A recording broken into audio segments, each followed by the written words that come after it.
क्या है? अभी जिस चीज का जिक्र हो रहा था, ज़मीर, कॉन्शंस, ये इंसान की बातनी शख्सियत का एक बहुत अहम जुज़ है। ज़मीर का लफ्ज़ इस मानी में कुरान में नहीं आया,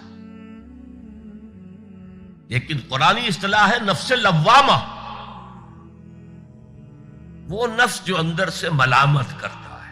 देखो, तुमने झूठ बोला, तुम्हें झूठ नहीं बोलना चाहिए था। किसी और ने मलामत की या नहीं की, तुम्हारे अंदर कोई शय है जो मलामत कर रही। देखो, तुमने फलां शख्स का दिल तोड़ दिया, ये अच्छा काम है।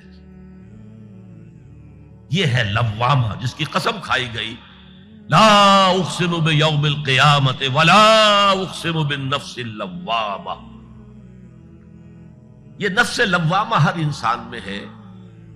और जैसे हमारे ज़ाहिरी वजूद के तकाजे हैं, भूख लगती है, प्यास लगती है, इसे कपड़े की जरूरत है मौसमी असरात से बचाव के लिए, ये जो मानवी शख्सियत हमारी अंदर है, ये भी कुछ डिमांड करती है।